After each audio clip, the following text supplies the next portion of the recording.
Genesis 2. Thus the heavens and the earth were finished, and all the host of them. And on the seventh day God finished his work that he had done, and he rested on the seventh day from all his work that he had done. So God blessed the seventh day, and made it holy, because on it God rested from all his work that he had done in creation. These are the generations of the heavens and the earth when they were created, in the day that the Lord God made the earth and the heavens. When no bush of the field was yet in the land, and no small plant of the field had yet sprung up, for the Lord God had not caused it to rain on the land, and there was no man to work the ground. And a mist was going up from the land, and was watering the whole face of the ground. Then the Lord God formed the man of dust from the ground, and breathed into his nostrils the breath of life. And the man became a living creature. And the Lord God planted a garden in Eden, in the east, and there he put the man whom he had formed. And out of the ground the Lord God made to spring up every tree that is pleasant to the sight and good for food. The tree of life was in the midst of the garden, and the tree of the knowledge of good and evil. A river flowed out of Eden to water the garden, and there it divided and became 4 rivers. The name of the first is the Pishon. It is the one that flowed around the whole land of Havilah, where there is gold. And the gold of that land is good.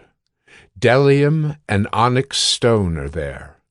The name of the second river is the Gihon. It is the one that flowed around the whole land of Cush. And the name of the third river is the Tigris, which flows east of Assyria. And the fourth river is the Euphrates. The Lord God took the man and put him in the Garden of Eden to work it and keep it. And the Lord God commanded the man, saying, You may surely eat of every tree of the garden, but of the tree of the knowledge of good and evil you shall not eat. For in the day that you eat of it, you shall surely die. Then the Lord God said, It is not good that the man should be alone. I will make him a helper fit for him. Now out of the ground the Lord God had formed every beast of the field and every bird of the heavens, and brought them to the man, to see what he would call them.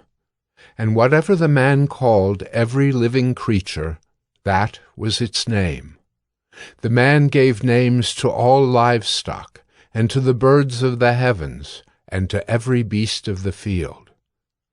But for Adam there was not found a helper fit for him. So the Lord God caused a deep sleep to fall upon the man, and while he slept took one of his ribs and closed up its place with flesh. And the rib that the Lord God had taken from the man he made into a woman, and brought her to the man. Then the man said, This at last is bone of my bones, and flesh of my flesh. She shall be called woman, because she was taken out of man.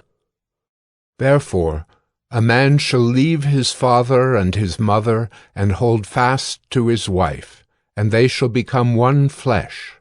And the man and his wife were both naked, and were not ashamed.